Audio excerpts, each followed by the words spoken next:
चुनाव आयोग ने लोकसभा चुनाव की तारीखों का ऐलान कर दिया है, तो इसी बीच सभी राजनीतिक पार्टियों ने भी अपनी अपनी तैयारियां शुरू कर दी हैं। जहां भारतीय जनता पार्टी राम मंदिर, धारा 370 और राष्ट्रवाद के मुद्दे को भुनाने में लगी है, तो वहीं कांग्रेस पार्टी बेरोजगारी और महंगाई जैसे मुद्दों को लेकर लगातार भारतीय जनता पार्टी को घेर रही है।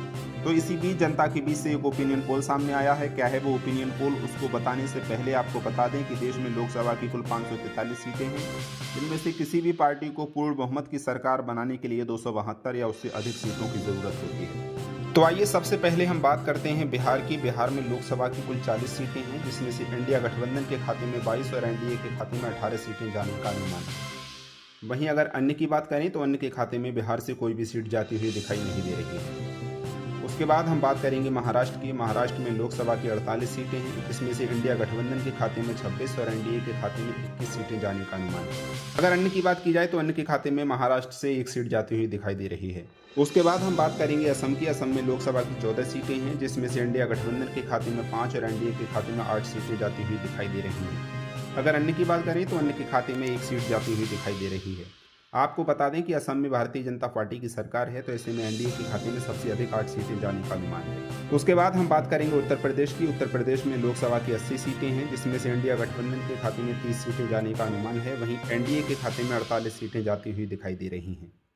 अगर अन्य की बात करें तो अन्य के खाते में उत्तर प्रदेश से महज 2 सीटें ही जाने का अनुमान है। आपको बता दें कि उत्तर प्रदेश से 2019 के लोकसभा चुनावों में भारतीय जनता पार्टी के खाते में 62 सीटें गई थी, लेकिन इस बार 14 सीटों का नुकसान होता हुआ दिखाई दे रहा है। या यूं कहें कि इंडिया गठबंधन बनने के बाद एनडीए को काफ़ी नुकसान होता हुआ दिखाई दे रहा है, वहीं इंडिया गठबंधन बढ़त बनाता हुआ नजर आ रहा है। उसके बाद हम बात करेंगे ओडिशा की। ओडिशा में लोकसभा की 21 सीटें हैं। अगर इंडिया गठबंधन की बात करें तो इंडिया गठबंधन के खाते में ओडिशा से 4 सीटें जाने का अनुमान है। वहीं एनडीए के खाते में 5 सीटें जाती हुई दिखाई दे रही हैं। अगर ओडिशा में अन्य की बात करें तो अन्य के खाते में 12 सीटें जाने का अनुमान है। उसके बाद हम बात करते हैं हरियाणा की। हरियाणा में लोकसभा की 10 सीटें हैं, जिसमें से इंडिया गठबंधन के खाते में 6 और एनडीए के खाते में 4 सीटें जाने का अनुमान है। अगर अन्य की बात करें तो अन्य के खाते में कोई भी सीट जाती हुई दिखाई नहीं दे रही है। आपको बता दें कि 2019 के लोकसभा चुनावों में हरियाणा की 10 की 10 सीट एनडीए के खाते में गई थी, यानी भारतीय जनता पार्टी को मिली थी। लेकिन इस बार किसान आंदोलन होने के बाद और इंडिया गठबंधन बनने के बाद से इंडिया गठबंधन की सीटों में इजाफा और एनडीए को नुकसान होता हुआ दिखाई दे रहा है। उसके बाद हम बात करेंगे दिल्ली की। दिल्ली में लोकसभा की 7 सीटें हैं, जिसमें से इंडिया गठबंधन के खाते में 3 और एनडीए के खाते में 4 सीटें जाने का अनुमान है। अगर अन्य की बात की जाए तो अन्य के खाते में कोई भी सीट जाने का अनुमान नहीं है।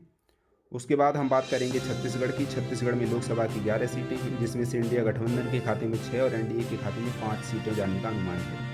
अगर अन्य की बात करें तो अन्य के खाते में छत्तीसगढ़ से कोई भी सीट जाने का अनुमान नहीं है। फिलहाल विधानसभा चुनावों में छत्तीसगढ़ में भारतीय जनता पार्टी ने कांग्रेस को हराने के बाद सरकार बनाई। अगला राज्य है झारखंड। झारखंड में लोकसभा की 14 सीटें हैं, जिसमें से इंडिया गठबंधन के खाते में 8 सीटें जाने का अनुमान है। वहीं अगर एनडीए की बात करें तो एनडीए के खाते में महज 6 सीटें जाती हुई दिखाई दे रही हैं। अगर अन्य की बात करें तो अन्य का यहां से खाता खुलता हुआ नजर नहीं आ रहा है। आपको बता दें कि हेमंत सोरेन के जेल जाने के बाद इंडिया गठबंधन की सीटों में यहां इजाफा होता हुआ नजर आ रहा है। वहीं एनडीए को यहां से काफी नुकसान होता हुआ दिखाई दे रहा है। अगला राज्य है गुजरात। गुजरात में लोकसभा की 26 सीटें हैं। आपको बता दें कि गुजरात भारतीय जनता पार्टी का गढ़ माना जाता है। अगर 2019 के लोकसभा चुनावों की बात करें तो गुजरात की 26 सीटें भारतीय जनता पार्टी के खाते में गई। लेकिन इस बार इंडिया गठबंधन बनने के बाद इंडिया गठबंधन के खाते में 4 सीटें जाने का अनुमान है। वहीं एनडीए के खाते में 22 सीटें जाती हुई दिखाई दे रही हैं। अगर अन्य की बात की जाए तो अन्य के खाते में गुजरात से कोई भी सीट जाने का अनुमान नहीं है। उसके बाद हम बात करेंगे मध्य प्रदेश की। मध्य प्रदेश में लोकसभा की 29 सीटें हैं, जिसमें से इंडिया गठबंधन के खाते में 5 और एनडीए के खाते में 24 सीटें जाने का अनुमान है। अगर मध्य प्रदेश में अन्य की बात करें तो अन्य के खाते में कोई भी सीट जाती हुई दिखाई नहीं दे रही है। अगला राज्य है राजस्थान। राजस्थान में लोकसभा की 25 सीटें हैं, जिसमें से इंडिया गठबंधन के खाते में 10 सीटें जाने का अनुमान है। वहीं अगर एनडीए की बात करें तो एनडीए के खाते में 15 सीटें जाती हुई दिखाई दे रही हैं और अन्य के खाते में यहां से कोई भी सीट जाने का अनुमान नहीं है।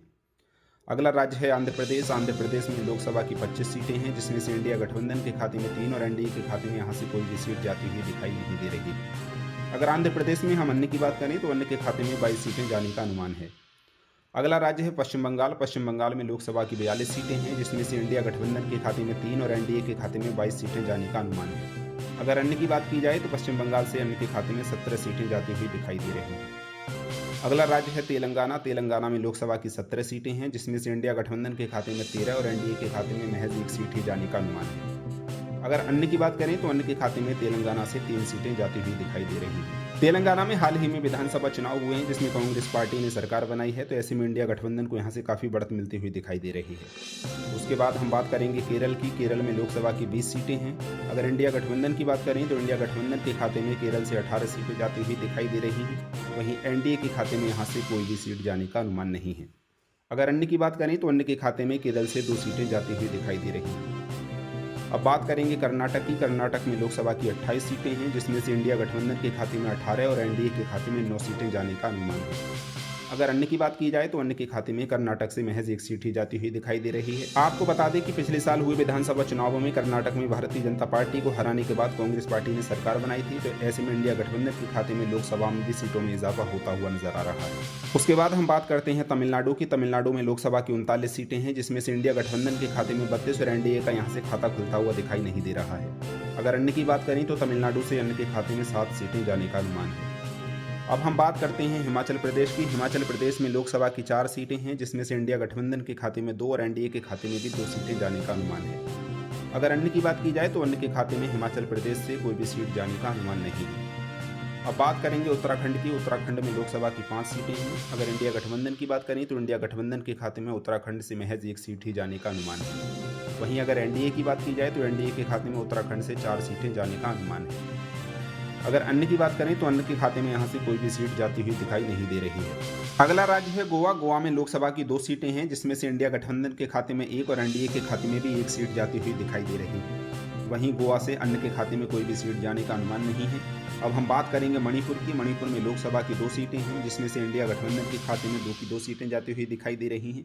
वहीं एनडीए का यहाँ से खाता खुलता हुआ दिखाई नहीं दे रहा है। अगर अन्य की बात करें तो अन्य के खाते में भी कोई भी सीट जाने का अनुमान नहीं है।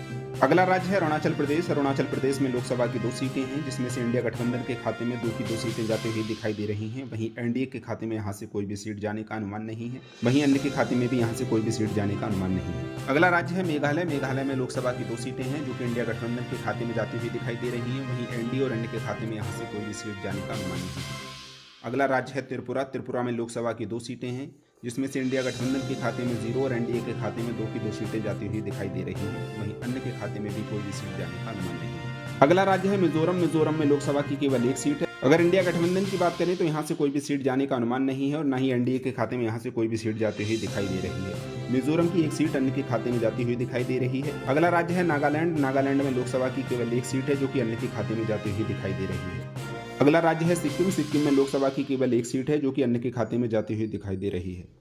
अब बात करते हैं लद्दाख की। लद्दाख में भी लोकसभा की केवल 1 ही सीट है जो कि एनडीए के खाते में जाती हुई दिखाई दे रही है। अगला राज्य है जम्मू कश्मीर। जम्मू कश्मीर में लोकसभा की 5 सीटें हैं जिसमें से इंडिया गठबंधन के खाते में 2 और एनडीए के खाते में 3 सीटें जाने का अनुमान है। वहीं जम्मू कश्मीर से अन्य के खाते में कोई भी सीट जाने का अनुमान नहीं है। अब बात करते हैं अन्य केंद्र शासित प्रदेशों की। तो अन्य केंद्र शासित प्रदेशों में लोकसभा की कुल 6 सीटें हैं जो कि इंडिया गठबंधन के खाते में 2 और एनडीए के खाते में 3 सीटें जाने का अनुमान है।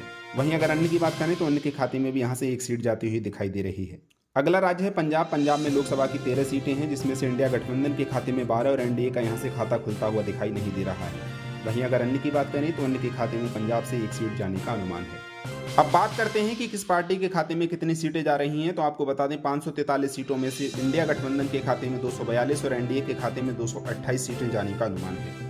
वहीं अगर अन्य की बात करें तो अन्य के खाते में इन 543 सीटों में से 73 सीटें जाने का अनुमान है। तो जिस तरीके से ओपिनियन पोल के आंकड़े सामने आ रहे हैं और जो सर्वे सामने आया है उसको देखकर आपको क्या लगता है कि 2024 में किस पार्टी की सरकार बनेगी, आप हमारे कमेंट बॉक्स में बता सकते हैं। और ऐसी ही और चुनावी अपडेट और ओपिनियन पोल जानने के लिए जुड़े रहिए लोकसभा न्यूज़ 24 के साथ।